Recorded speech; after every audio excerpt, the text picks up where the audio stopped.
Hey everyone, if you like what we do, please give us a follow, a share, a rating, and a like on Apple Podcast or wherever you listen to us. We are everywhere. If you like to, consider supporting our Patreon at patreon.com/renegade pop culture. That way we can keep doing what we love, and that's talking about animation.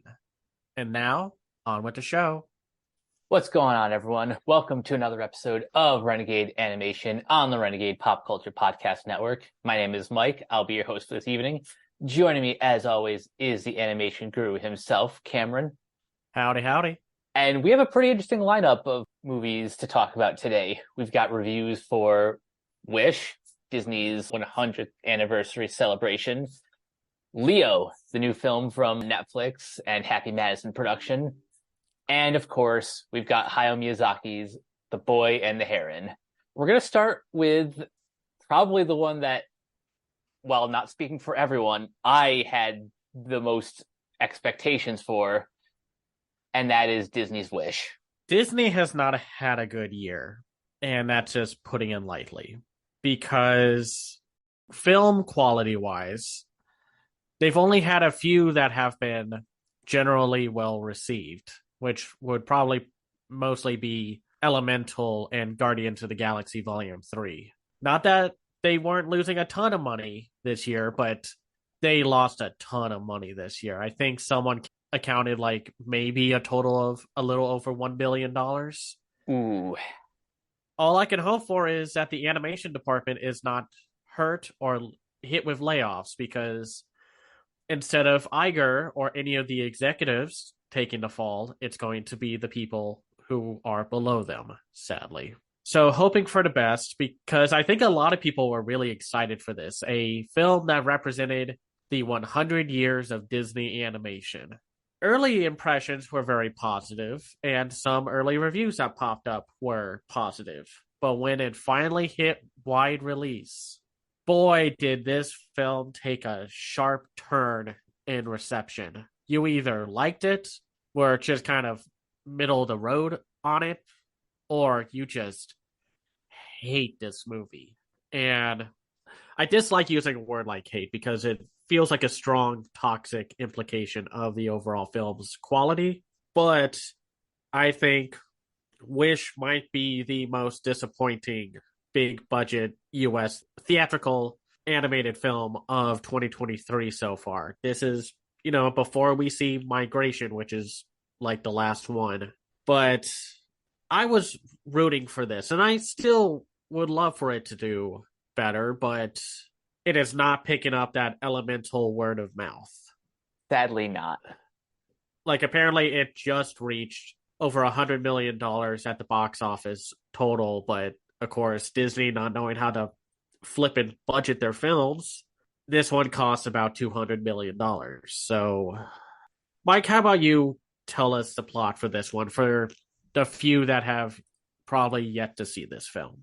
Okay, so we follow young Asha as she makes a wish so powerful that it's answered by a cosmic force, a little ball of boundless energy called Star. And with Star's help, Asha must save her kingdom from King Magnifico and prove that when the will of one courageous human connects with the magic of the stars, wondrous things can happen. Well, let's start with the most talked about part of this film, and that's the animation, or at the very least, one of the most talked about parts of the film. A lot of what Disney was hyping up through press and interviews were the fact that they were going with a new visual style for their films. Their CGI was going to have reminiscent visuals of old Disney films from the likes of Sleeping Beauty and Cinderella. And when you see it on the big screen, you can absolutely see where they were going with these background and environmental pieces of animation. They look great. I love the texture work. It absolutely captures that Cinderella, Sleeping Beauty time period of Disney animation. Oh yeah, agreed. The background work and all of the little details like that were just a complete feast for the eyes. They looked really good. But the problem for me, at the very least, I saw a preview of this at Animation as Film. I left it very positive about liking the visuals, but seeing it all in motion, like from its very small 90 minutes, it felt like they just went with the backgrounds because the humans still look very much like their previous incarnations of human designs. So I wish they went just as far as they did with the backgrounds with the human designs because I love the texture work of the clothes, but they still move and animate like normal Disney CGI feature film characters. I don't know if it would have helped if they went with like the Spider-Verse Mutant Mayhem stylized look, but I know that's what a lot of people wanted. But it would have helped to make it all stand out more because, of course, early on when the trailers came out, people were like, this looks like that first pass render you do for a CGI film before all the texture work is implemented into the film itself. It also doesn't really help that I know one of the directors also worked on Frozen, so there is a bit of a house style developing in this new era of Disney animation, but they could have diversified some of the character models. Because otherwise, my biggest problem with this movie is the pacing of it. I love the overall story idea of how wishes are used, how they are a part of you and not just a goal for every person in this film's world. I like that. It's a very cool, unique direction to take it. But it's like this film didn't really have time or could not go the distance with this implementation of this story idea. It felt like it was on a rush to get to every other distinct story beat. And like I said, it just felt like it was trying to get it, not like rushing to the end, but it was rushing to get to every song beat. And it just doesn't help that the cast for this film is not all that interesting or not as memorable as I think they were going for. I love Magnifico, the villain. Very good return to traditional Disney villaindom. I also like how, even when you first meet him, there is just something off about him. And it's very subtle, especially when they have that first song sequence with our main character and him together. If you look at how they're animated, interacting with the wishes, he interacts with them with kind of a disdain and disgust. He thinks he knows what's best for the kingdom and for everyone's wishes, all because he's paranoid about what one wish could do. But we got to the point where you find out that he's evil way too fast. I did not realize when I saw the preview how early on this was going to be. I agree with that. I think Chris Pine gives an incredible performance, but I do think that the reveal that he's evil, it almost feels like an overcorrection between some of the twist villains that we've had over like the past 10, 15 years. They listened a little bit too closely to Disney fans who have complained about that and kind of cut right to, oh, I'm going to just tell you I'm evil like within the first 5 minutes. And I know a lot of people have mixed reactions to the music of this movie, but I like his villain song. If you can imagine every crummy boss who thinks, hey, why do you all need a raise? I got you pizza. Isn't that enough? This is the thanks I get? It works wonders. And I like the voice cast, but man, did we just have some of the most forgettable side characters of, I think, any Disney movie. Like, I don't care for half of these people. And that's not a good sign. They got a lot of good people behind it. Like we already mentioned, Chris Pine. Ariana DeBose plays Asha. They have Angelique Cabral, Victor Garber, Natasha Rothwell, Jennifer Kubiyama, Evan Peters, Harvey Gillen, Rami Youssef, Nico Vargas, Della Saba, John Radinsky, and then like minor characters are played by like Keon Young, Lucas Spigler, Woody Buck, Holland Watkins, F.A., Nicole Lynn Evans, Nassim Pedrad, and Abraham Sigler, to name a few. But they made way too big of a cast. It's like they ran into the problem that Illumination runs into. Too big of a cast, none of the characters leave a very big impression. And the fact that this movie is only around 90 minutes gives a cast this large way too little time for any of them to develop a personality beyond archetypes. You don't really get an impression on anyone. I love their designs, but outside of Dahlia and Simon, no one really leaves a mark. Gabo is just kind of annoying, and I know that her friends are supposed to be symbolic of the seven dwarfs, but only like 4 of them maybe leave that kind of symbolic impression, like Safi, Gabo, and Dario and Dahlia. I think those are the only ones that actually do that. I could not tell you a thing that makes Hal, Simon, or Bazima interesting. Well, Bazima has like the fun little like she just kind of pops in out of nowhere because she's so quiet. But it's a real wasted opportunity. But I would forgive all this if Valentino wasn't annoying. I love Alan Tudyk, and I got a little distracted that he was basically using his Harley Quinn Clayface voice. It's a great, funny voice. But what did Valentino add? He was more annoying, and it's like the film had to shove him in because it's a Disney film. They need a talking animal. But he was probably the most forgettable Disney side character since the cast from Home on the Range or the robot voiced by Martin Short from Treasure Planet. And that's a shame because Star, on the other hand, is probably the best character of the movie and probably has the best animation of the movie.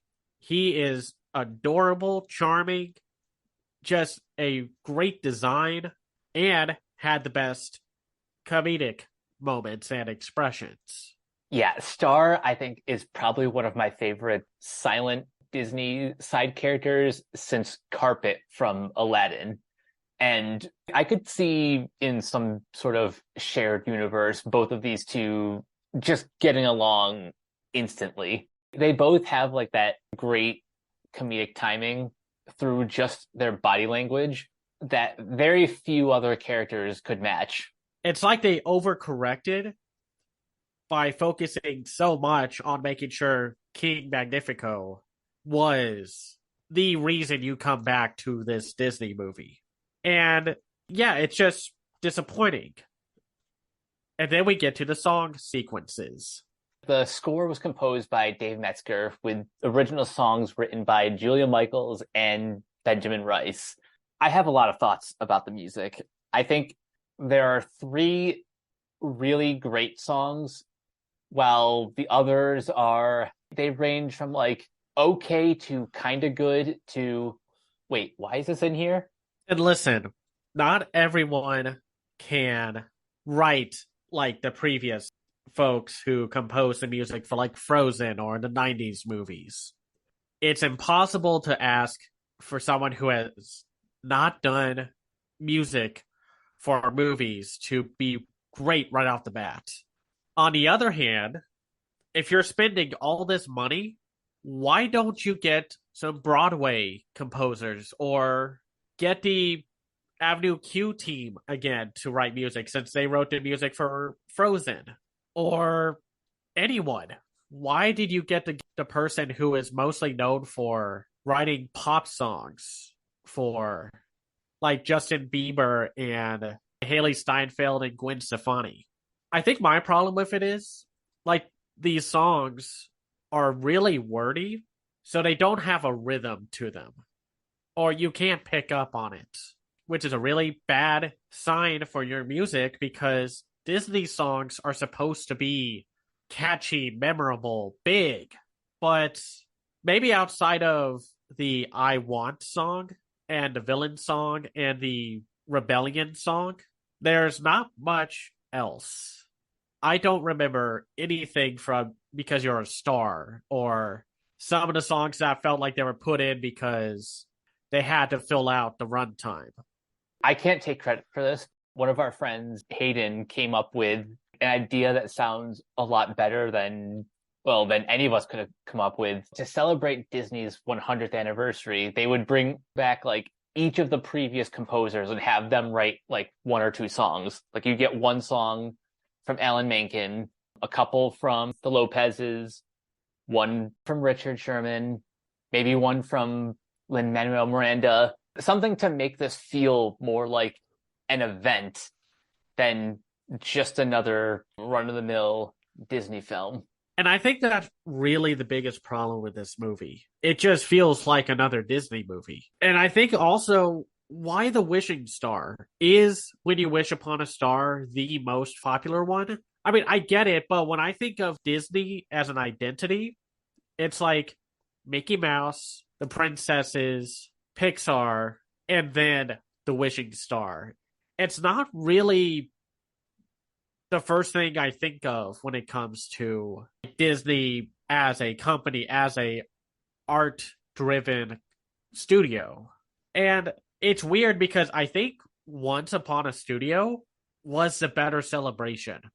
And that's only like 9 minutes or less. I forgot how long. But still, I'm not going to say this feels soulless. And I'm definitely not going to say this feels like it was written by AI. There are a few critics I like that kept using that to describe this movie, and boy, I lost a lot of respect for those people. Not just because I like this movie, I'm kind of middle of the road on it. But you're a critic. You're supposed to be able to write how you feel about a movie. Just lazily writing, this feels like it was written by AI. It's so crummy and soulless. Would you like that if someone read your review and they said that? No, you wouldn't. Sorry, it's just like I should be expecting more from critics now instead of just being the next hyperbolic, toxic, spewing crap machine. Like, I get it. There's a certain lack of self-awareness when critics lazily rely on that as a clutch instead of just speaking straight and saying why they don't like a work of art. Just say the movie feels underdeveloped. That's all you have to say, because that's how to describe this movie. It feels underdeveloped. And I think it's because Disney demanding that we get 1 or 2 movies a year, along with 1 or 2 Pixar films a year, budgeted at $200 million a pop. And that's not counting the rest of their movies that they spend a stupid amount of money on. Just doesn't work. This should have been special, and it's not. And I feel bad for all the people who worked hard on this, because you could tell a lot of people were very proud of all of this movie, but Disney is no longer the biggest fish in the pond. And in a year where we've had Mutant Mayhem, Across the Spider-Verse, barring all of the workplace condition fiascos with that one, and in a wave of incredible foreign animation, they need to let ideas cook. They need to let creatives be creative, and they need to stop acting like they're this family-friendly company unwilling to give people something interesting. Your movies are underperforming at the box office. People are starting to be more aware and want something new and fresh. Like, I have my thoughts on Trolls Band Together, but at least I see a lot of creativity from that movie within its visuals and world building. I can't really say the same for Wish, even though I like Wish more. That's where I kind of stand. I remember the first time I came out of the theater really liking this movie, but the more I've kind of let it sit with me, the more I really do wish that this movie had a bit more time in the oven. Because if you're going to prop this up as like the 100th anniversary celebration, it has to feel special. All of that pomp and circumstance has to have a movie to support it, you know? Yeah, exactly. And if you still haven't seen it for some reason, give it a watch. But like if you want to. But there are just movies out right now as we are recording this, and that will be out on like physical release that are just better movies. And I hope that the talented people who worked on this movie get to keep making more stuff because there's obviously different sides of Disney that are willing to let some people be creative and some not, depending on the branch. It's time for Disney to let go of their restraints for a little bit. The last thing I'll say before we move on to our next topic is this isn't the first time that Disney has been maybe not at rock bottom, but not at the top of their game. That era between Walt's death and the start of the Disney Renaissance was a bit of a rocky road for them. They had a rough patch after Fantasia flopped. Yep. And then the strike made them make all those anthology films. And then after Walt died, it was very hit and miss until it just stopped being hit. It was more miss. In the early 2000s, when companies like Blue Sky and DreamWorks were showing off that, hey, we can be more than what Disney is doing. So what needs to happen is Jennifer Lee and Pete Docter need to have a really hard talk with the executives and to tell them we need more time. We need to make these films feel special again. And you need to let us take control of the production. Not a higher up, because there was that, who was it? Was it Zaslav or Iger who said the problem was that there weren't enough executives on the ground level? That was Iger. You see, that is the wrong takeaway from that. You don't need more executives there. You need less. You need to stop putting people who have no idea what they are doing in charge of how writers and animators tell these stories. That's all I have to say. I wish I liked Wish more. I think it's pretty okay, but it could have been so much better. Which is shocking because everyone has had the exact opposite reaction to the new Netflix Adam Sandler animated feature, Leo. Mike, how about you tell us a little bit about this one? Okay, so Leo, directed by Robert Marinetti, Robert Smigel, and David Wachenheim, with a screenplay written by Smigel, Adam Sandler, and Paul Sato. So Adam Sandler stars as Leo the Lizard, who has been stuck in the same Florida school for decades.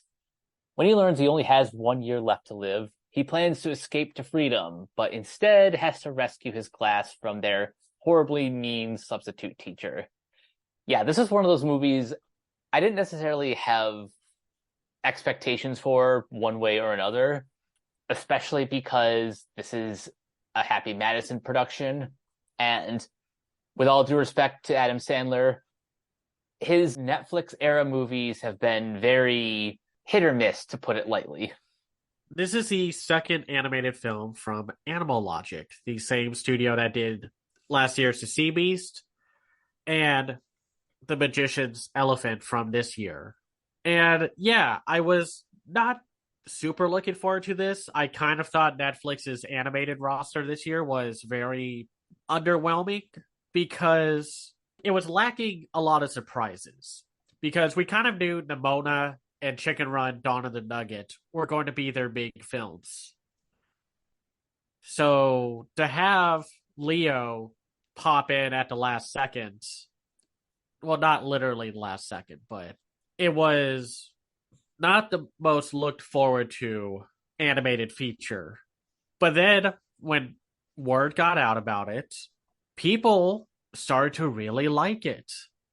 And I won't say this is my favorite animated film of the year. It's probably in the very bottom of the top 20 of my year. But the more I rewatched it, I just really liked it. It had way more charm to it than a lot of Adam Sandler's films. And I think a lot of that is because of Robert Smigel, who was, I assume, mostly in charge of the script. Who knows? When they do that whole three directors, three writers, it's always like who was in charge of what. But it was a real surprise. I'm not going to say it's like Netflix is The Emperor's New Groove or it's as good as Wish Dragon, but this might be Sandler's best movie on Netflix. And that's saying something because I don't know how a lot of people look at his output from Netflix, but considering this has had the most positive reception to it, says something that it really did hit a vibe that the audience was really enjoying.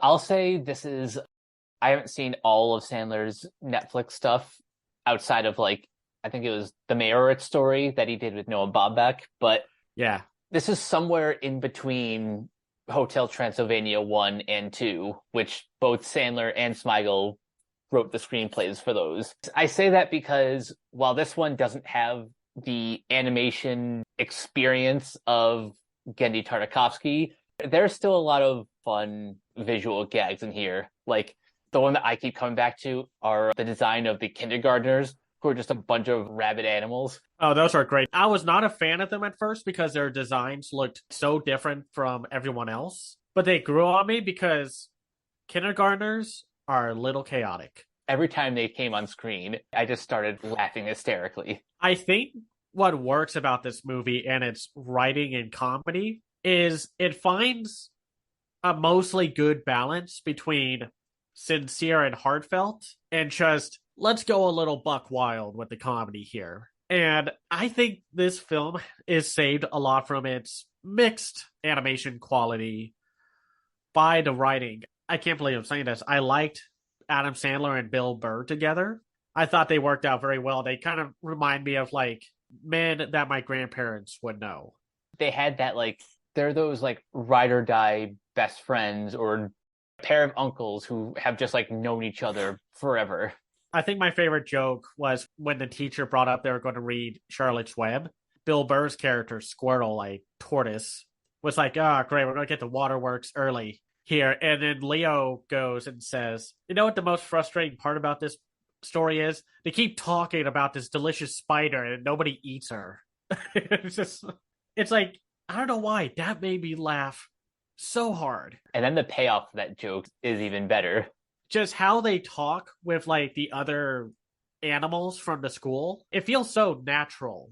And kudos to Sandler and the team behind this. They made the interactions with the kids and the adults and Sandler himself feel good. It's not just we're putting on a performance. It's very natural because if you're a kid or a young adult that grew up with Adam Sandler movies, then how cool is this? I get to act with Sandler, like just hang out with him and such. It's kind of cool how Sandler cast two of his children as Summer and Jada. Nepotism comments aside, they actually do a good job. Like if I had to pinpoint the weakest performer here, it's Rob Schneider. That kind of goes without saying. I was thinking, how is this film going to balance out its comedy and its heartfelt message? Because Sandler sometimes struggles with that with his movies or his productions where they try to feel sincere, but it's like you're not funny enough and you're not heartfelt enough to be worth taking seriously.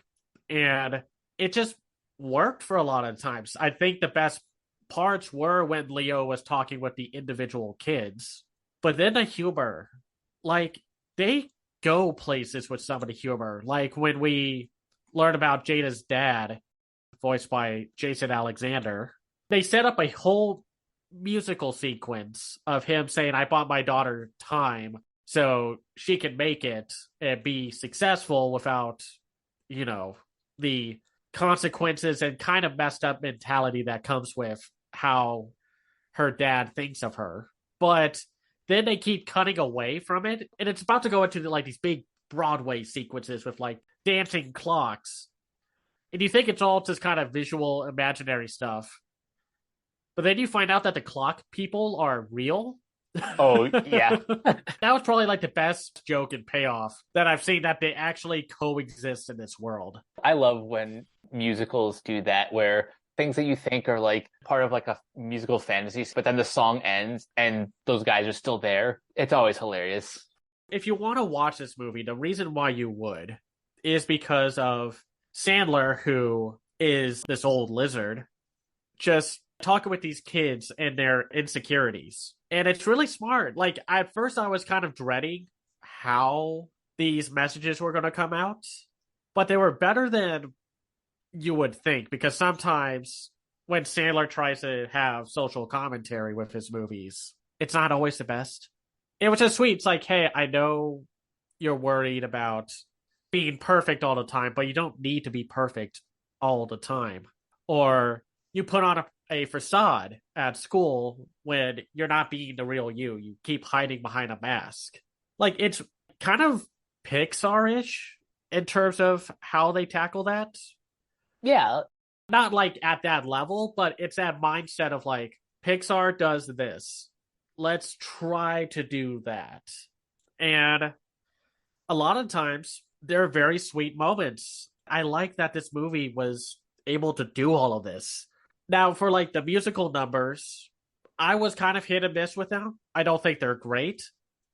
And then there was that kind of moment in time where kind of felt like they wanted to be a serious musical, but then they wanted to punch at that trope of animated musicals. I mean, what did you think about it? I, for the most part, liked most, if not all, of the musical numbers. I was just concerned at first that, like, I wasn't sure if this necessarily needed to be a musical, but then part of me remembers, wait, Smiggles is also Triumph. Talking dog puppet? Yeah. Oh, so, like, gosh. while I don't think that side of him necessarily holds up, he's proven that he knows his way around a tune. That he was allowed to kind of stretch his musical chops, I think was very commendable. Yeah. Like, another little sub story I liked was Ellie, the kid who had, like, helicopter parents, metaphorically and literally, with the drone, who is also voiced by Robert Smigel. The animation on that drone is great. I love when the drone gets the letter and he just throws himself in the trash. The physical comedy in this movie is great. Like, if Adam Sandler wants to do more animated films and do more physical comedy, why not team up with Robert Smigel and do some really out there and surreal or weird, like, animated comedies? I love the whole Mission Impossible breakout out of Ellie's house. And then they do that whole sequence where Leo looks like Godzilla, even though he looks like old, decrepit Godzilla who can't find his glasses, and then steps on a Lego. No matter how big or small you are, stepping on a Lego sucks. Yep. I genuinely wonder if this movie came about because Sandler just had such a good time working on the Hotel Transylvania movies that he wanted to make something for himself. I could absolutely see that. Now, another kind of good and bad story beat was with Miss Malkin, voiced by Cecily Strong, who I thought she did a good job with the character. I am not a fan of the third act conflict that we have to deal with her, because she can't deal with the fact that Leo is the reason why she is now going to be a permanent teacher instead of a substitute teacher. We'll get to that in a minute, but I do just have to first praise Cecily Strong's performance. And honestly, just the Schneider aside, pretty much the entire voice cast does a great job embodying these characters. Strong especially finds that right balance between stretching the comedy of the mean, cantankerous substitute teacher, but once she gets to interact with Leo, you get to see the walls kind of breaking down, and you get to actually get to know Miss Malkin as a person. This film does a good job with its characters and giving them enough depth to leave an impression on you. I wish Squirtle was a little more interesting instead of just being Bill Burr as a turtle, but he does redeem himself near the end. I just wish his character was a little more interesting. I get why Miss Malkin did what she did in the third act, but it was also like really despicable because you can't do that with animals because they've been caged up or, house pets. You put them out in the wild, they're going to die. And I know that was the point. She took him to the Everglades, and luckily he was okay, but still, it's like, I don't know. I kind of hate seeing videos about that where people just straight up abandon animals out in the wild. It's like, I just don't like that story beat. I think the worst thing about that is that happens after her and Leo have kind of a bonding moment. A shift that doesn't quite work. That's what bothers me about the third act more than anything, that the conflict feels forced. There had to be some kind of conflict. And again, while I do appreciate that Mrs. Malkin became a bit more of a three-dimensional character, kind of hurts the flow of the narrative a bit that she couldn't just be the straight up villain. The third act is probably the weakest part of the movie, but at least it ends on a stronger note. It does. Like, at first, and in my review, I'm just kind of like, it does this well, but it doesn't do this well. It does this well, it doesn't do this well. I was kind of like in the middle of it. But then with a couple of rewatches, I was like, this is actually pretty good for what it is and what it sets out for it to do and what have you. So I will say my other minor criticism is I don't like the human designs. I get that maybe this entered production around the same time, assumedly, as The Magician's Elephant. And while I like the designs here, maybe a little more than that one, they still look fairly generic, at least for the kid designs. I wish there was like something a little more appealing or interesting to look at. Like I said, it makes up for a lot of it with the animation quality and the comedy. So I'm not going to criticize it too much for that. And who knows what the pipeline for this production was. Maybe they just didn't have time. I looked at the concept art that was shown online for it, and I like the 2D designs more. 2D designs, even in like the end credits, those designs I really liked.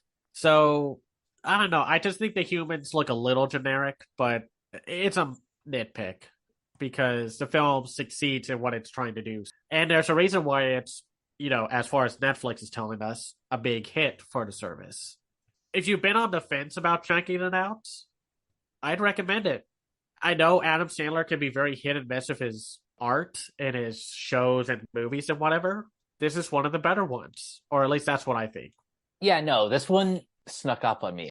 I wasn't expecting to like it as much as I did. And while I do have my criticisms, I overall had a really good time with this. And if you are someone who really likes Adam Sandler, you should definitely check this one out. I think we saved the best for last because we are going to talk about Miyazaki's newest, maybe his last, I mean, who knows, movie with The Boy and the Heron, which, boy, I was super fortunate to see this when it came out at Animation is Film back in October. I was super fortunate that they decided to add a second screening to it because I wanted to see this movie like as soon as possible because there was no way I was going to go to the Toronto Film Festival or the New York Festival when I knew it was going to play at Animation is Film.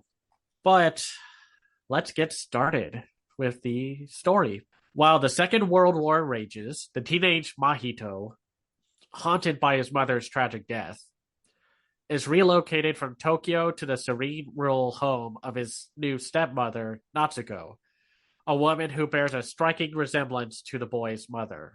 As he tries to adjust, this strange new world grows even stranger following the appearance of a persistent gray heron, who perplexes and bedevils Mahito, dubbing him the long-awaited one.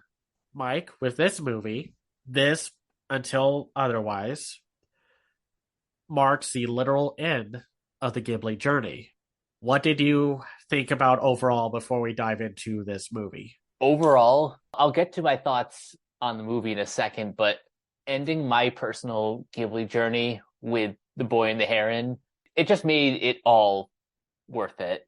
And I don't know if this is going to be his last, because who knows what'll happen between now and whenever he says he's got a new one coming arrives. But going under the assumption that this is his last, this is quite a high note to end a 40 plus year career on. It like this feels like a movie that he just laid everything on the line. Before we move on, I want to talk about the title of the movie, The Boy and the Heron. I know a lot of people really wanted this movie to keep its Japanese title of How Do You Live, because it's more philosophical and fitting for a Studio Ghibli film, because again, Ghibli films are like the one Japanese animated film production that people who don't like anime and such will watch. The Boy and the Heron is apparently a reference to The King and the Mockingbird, the film that basically inspired Miyazaki heavily in his career. It makes a lot of sense because the thing about Ghibli productions, when they're basing their movies on books, you kind of have to know the way they define an adaptation. It kind of takes the base idea and then they just do what they want with it. It's not the book, it's their take on the book. So, barring that in mind, I don't really care about the debate about which title is better.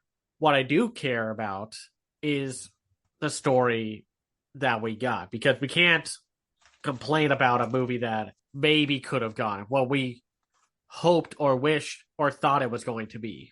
What we got is what we got. Even though I saw a ton of amazing movies at Animation as Film, this one was probably my favorite. Let's get the animation out of the way, because it's like I don't want to sound dismissive. It's like the least interesting thing to talk about with this movie, but only because Studio Ghibli is so good at what they do. And Yeah. I know that they also got help from other studios, from like Cloverworks, and I think I saw which studios in the credit, and Studio 4C. I can probably assume what scenes Studio 4C worked on, which are probably the big opening moments when the fire was blazing during the bomb raid in Tokyo, because of just how, not rough in a negative way, but like how emotionally rough the visuals give off.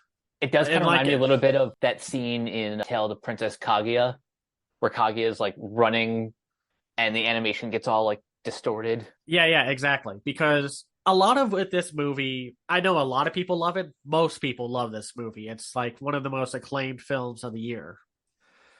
Some people can't wrap their heads around the fact that you kind of have to go into this movie very with dream and fairy tale logic, because it's not going to be direct.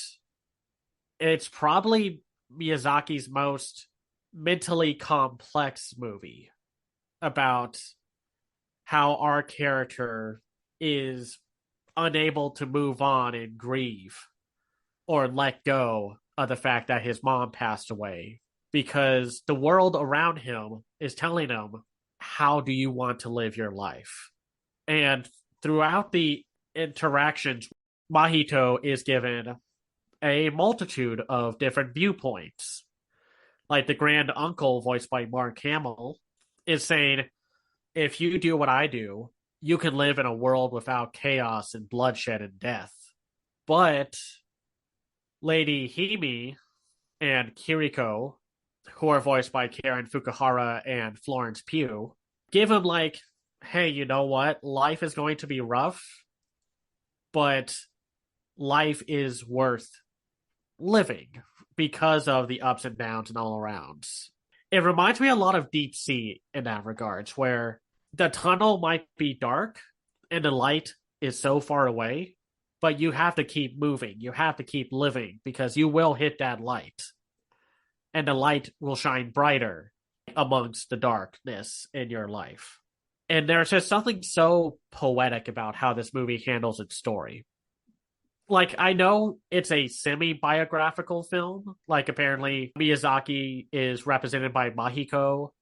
The gray Heron is Suzuki. And the grand uncle is supposed to be Isao Takahata. But that never really clicked with me. It clicked on a second time when I watched this movie, but I'd say semi-autobiographical. Take that term with a grain of salt. There isn't necessarily one correct reading of this film. It can be interpreted pretty much however you want. The themes about closure, about the 5 stages of grief, those are all still very present. It also just shows like how malice and hate corrupts someone. We see that when Mahito hurts himself because he was so full of like hate and sadness because of the fact that he could not save his mother. But you see what happens when you go full malice with the Parakeet King, voiced by Dave Bautista. How he's just like, he couldn't make the Tower of Stones balance, so he just destroys his own world. You see that's like, yes, you really can't make a perfect world. And I don't mean that in a nihilistic, everything sucks way. The world itself and life is full of high points and low points. And there's just going to be clashes of those two different kinds of points at times. And you just have to keep on living in a philosophical way. You gotta, one of my favorite movie titles, The Night is Short, walk on, girl. So, exactly.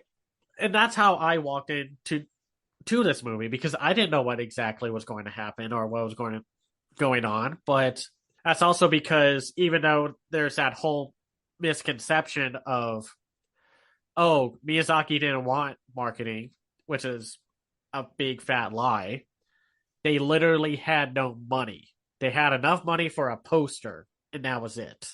But of course, they were Studio Ghibli. They could get away with doing a poster and then raking in all the money. People are going to show up, especially locally. People are going to show up for a Hayao Miyazaki movie. Exactly. And just Studio Ghibli in general. I like the characters in this movie. I think this might be one of my favorite casts of characters.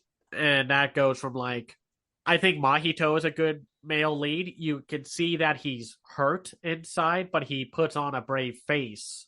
But he's not entirely stoic.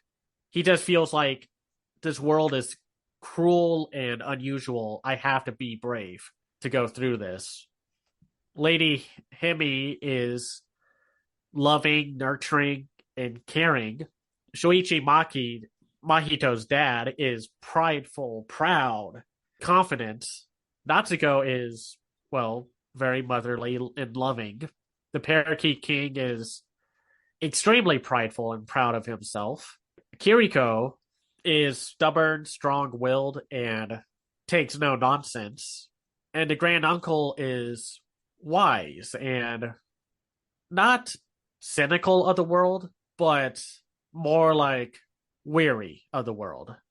Like, he knows that I could put Mahito on this path, but he needs to find his own way in life.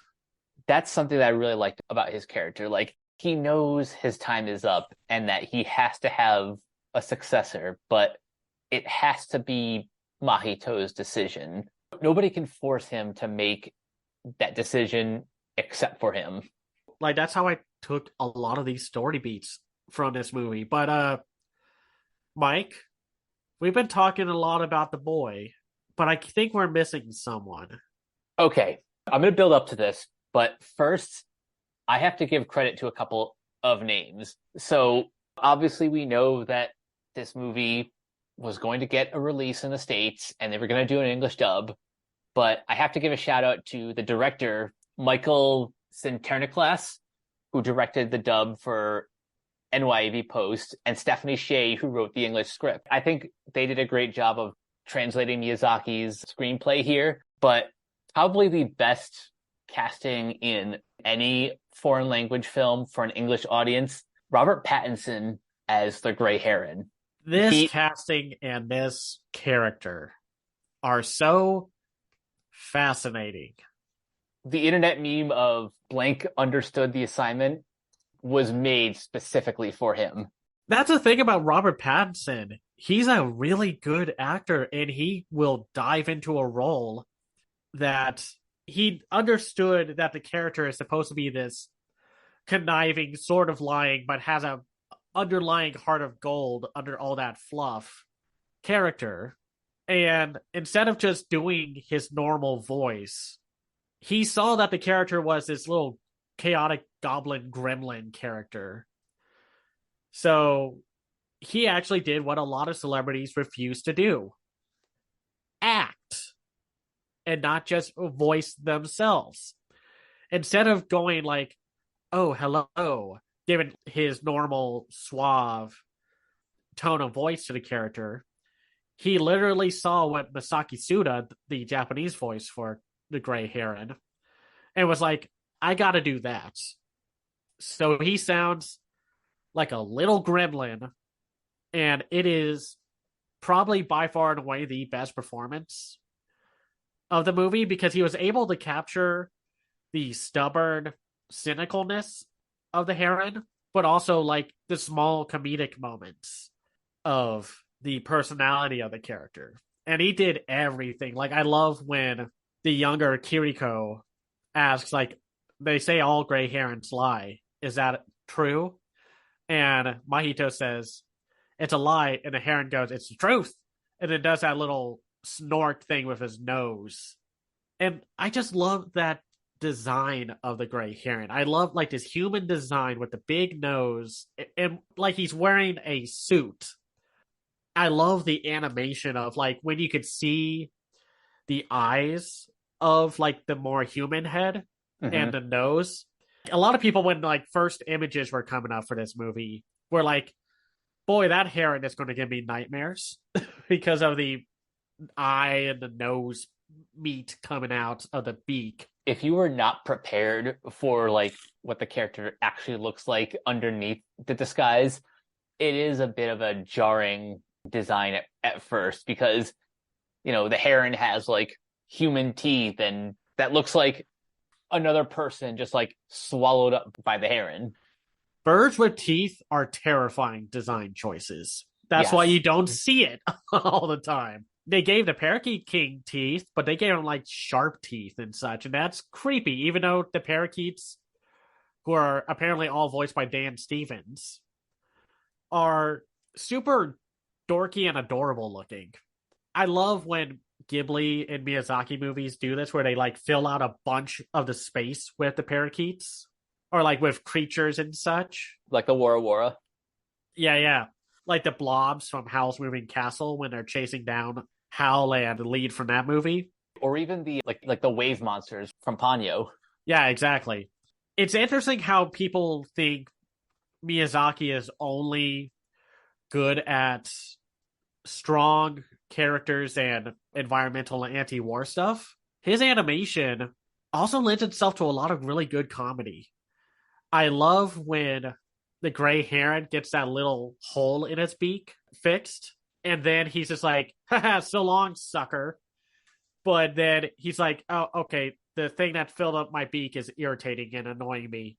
So it cuts to Mahito having to like slowly shave off the cork thing.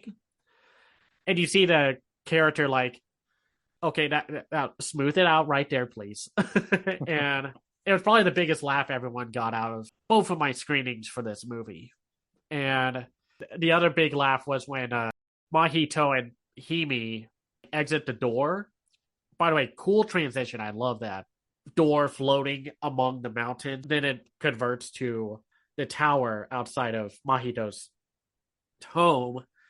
And Soichi just runs at Mahito and Hime, thinking like they were, whoever Hime was stealing him, and he was just like going to take her down or take whatever down. And when he's like trying to slice through the parakeets, and then he's just like, I think Mahito got turned into a bird. Oh yeah, that was a cool transition. And the visual gags and even just like the verbal comedy, like the buddy comedy between Mahito and the Heron, just delightful. And listen, I know a lot of people, when they saw the design of the Heron, wanted Danny DeVito to voice him. And listen, I like Danny DeVito. I think he could be a very good and very entertaining actor. I also think it would have been hugely distracting. Sometimes people are like, put Danny DeVito in it because I want the meme nature of it. And I just think that's a really terrible way of looking at movie casting. Like, we could talk about the whole dissonance with how much were these celebrities paid compared to the voice actors in previous G Kids dubs. But I think casting needs to make sense. I don't want someone casted because the internet said so.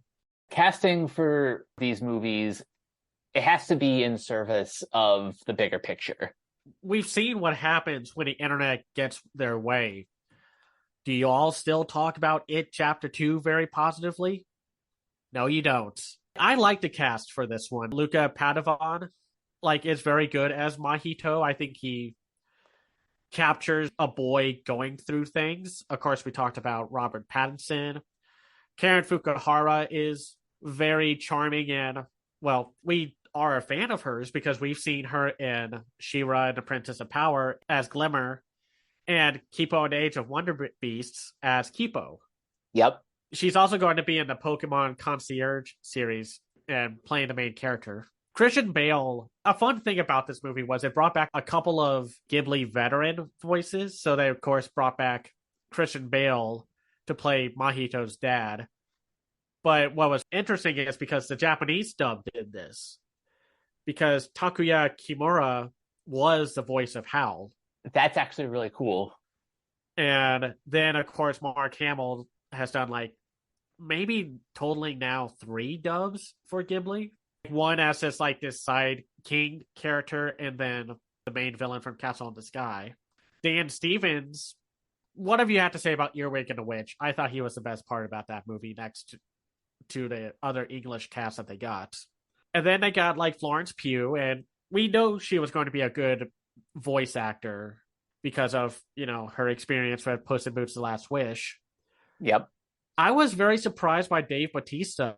Like, I think we have to get over the notion that like he was a wrestler. That's not who he is anymore. He is a good actor. Probably one of the better wrestler turned actors out there. I stopped thinking of him as a wrestler ever since his small role in Blade Runner 2049 when he was playing a guy.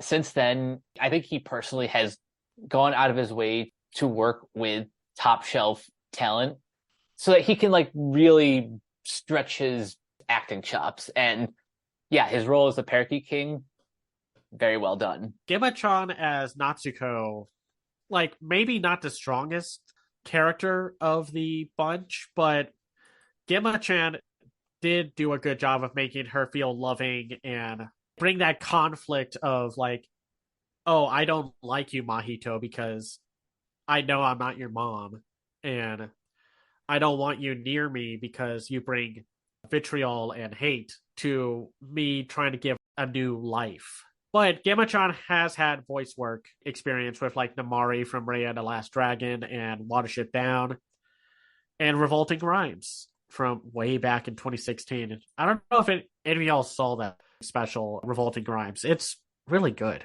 There's also Willem Dafoe. He also, of course, was in Tales from Earthsea, and he plays the minor role of the Noble Pelican. He does a good job, but I wish there was a little more to the character. But I mean, what were you going to do? The Pelican was dying, and he was just telling Mahito that life is cruel because we were taken here and there's no fish for us to eat, so we have to survive. There's also like a bit of a small environmental message about like, don't freaking overfish. I don't know. Do you think Miyazaki hates birds? I don't know what to think anymore.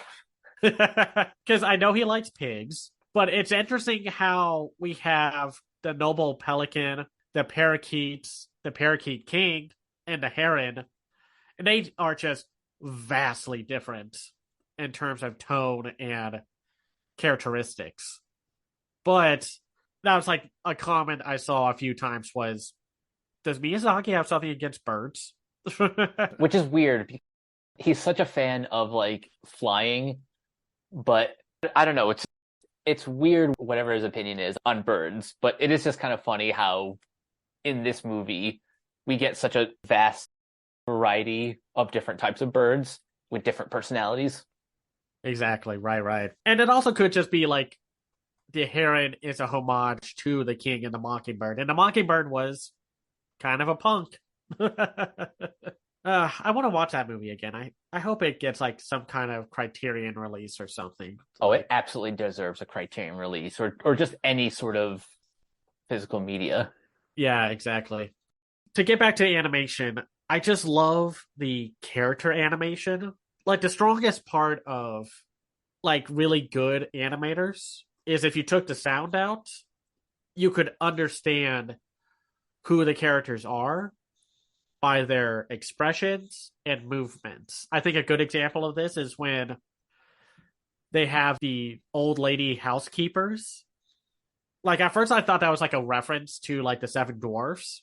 I mean, like I don't think that's true, and who knows, it might be, and I just didn't find out about it. You see their movements and you can tell who they are as people just by how they walk. The animation is just a lot of fun, a lot of great background scenery, a lot of dreamlike worlds, and Miyazaki and Ghibli just know how to make good looking food.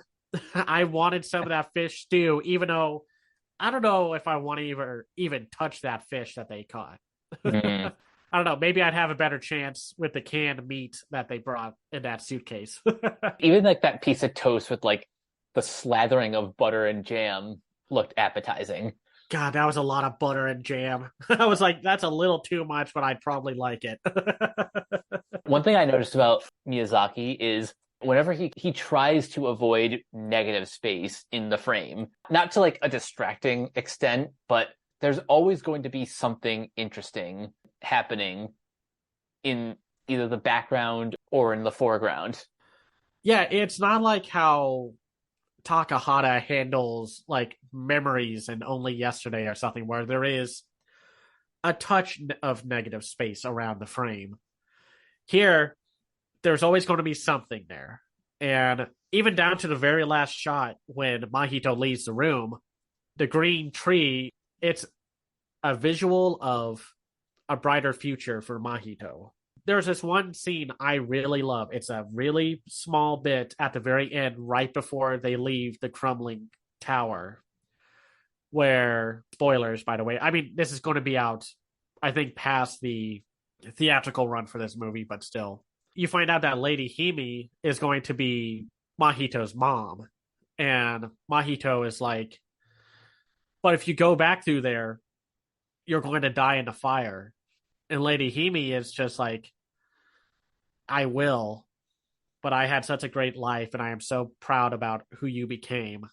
And oh God, that hit me hard. Like when I saw it back in October and when I saw it today. Like I was with my dad and we were at a cafe after that before we went on to our second film of the last day.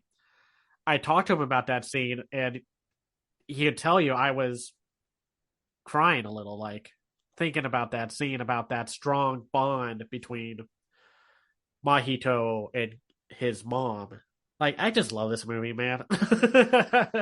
Hmm. Like, it's just so good. And maybe if I give it more time, I don't know if I like it more than Castle in the Sky and Spirited Away or Porco Rosso, but it's up there. It's probably top five Ghibli films, at Yeah, least for me. Like, the thing about having a top five Ghibli films is you're going to get a different answer every time. So, yeah, that's the thing. There is no wrong answer. Yeah, The Boy and the Heron could be anywhere in the top five. I may need to see it a few more times to really solidify its placement, but I can only say with certainty that this is probably the best movie that I've seen so far this year. And I know there's still a few more that I need to catch, but I think The Boy and the Heron is a masterpiece. And one last discussion that I want to have because there is this sort of reading of the granduncle as a stand-in for like either Takahata or just like maybe one of the other higher ups. founders. I think they said it was supposed to represent Takahata. And anyway, the second time I saw this movie, I was really kind of focused on what lies ahead for the future of Studio Ghibli, because I would hate if this ends up being Miyazaki's last film that Studio Ghibli. I would hate for this to be just like the end of Studio Ghibli if it's the end of Miyazaki's career. What do you think about that? It's they were ready. Even like when you watch The Never Ending Man, you can tell that when Miyazaki said I wanted Toshio Suzuki was making sure he knew that what that was going to entail and what could possibly happen if he passes away. I would be happy if this is his last film, and if he wants to make another one, it sounds like he's going to make another one, then so be it. He's going to, even when he's like 6 feet under, he's going to rise from the grave and be like, I got a new story idea. But joking aside, I think it's a high note to end on for Ghibli and Miyazaki as a whole, even if I am going to be sad that this is probably his last hurrah as a director. I know some people are mixed on this movie, but I feel like people are going to love this movie more as time goes on. Because honestly, this felt more like a Disney movie than a lot of recent Disney movies. Like, and nothing against the animators. I know this is not a competition, and I am always going to root for every studio to put their best foot forward. But this movie is so ethereal to me, just how it connects with me, how I read its thematic elements, how I watch its story unfold, and the animation unwrap around me. And there's just nothing quite like a Ghibli movie. Just the fact I got to see this multiple times in theaters is just something special. Exactly. Like, when are you ever going to see, like, outside of the Ghibli Fathom event re-releases, when are you ever going to see a brand new Ghibli film on the big screen? Like, it's an event, which is why people love it so much, why it's doing so well at the box office right now. It's because it's special. No matter how you think about it, it's healthy that a film like this is doing well. And why so many other like franchises are flopping or underperforming and such. It's because I saw this from, I think, in the Kingdoms of Madness. I think that's what the documentary is called. That's about Studio Ghibli. Miyazaki said, our goal is to make a good movie. The studio may not last forever, but we are going to keep making good movies. Even if this is like the end of Studio Ghibli, I hope what this movie inspires is a new generation of animators to bring their vision to life. I hate saying like to inspire the next Studio Ghibli, but this doesn't have to be like the end all be all. There can be other places to go to create people as talented as Miyazaki, as Isao Takahata, as any other talent that came from this legendary animation studio. Go see it, or at the very least, go buy it on Blu-ray, or go see it when G Kids does their Ghibli's yearly re-releases and such. Just go see it, man. This is why I like movies. It's movies like this where I'm like, this is why people make movies. Exactly. Now, that's really all I have to say. And it was a great time talking about this movie. I'm so happy everyone is now finally being able to see it. And next time, we were going to do the State of Adult Animation episode, but we're going to delay that because next time we're going to talk about Merry Little Batman and one of my favorite films of the year, Chicken Run, Dawn of the Nugget. Definitely looking forward to that one. But until then, Cameron, where can everyone find you online? You can find me on Twitter and Blue Sky at Cam's Eye View. I have a website called camseyeview.biz where I review animated films and shows from around the world called The Other Side of Animation.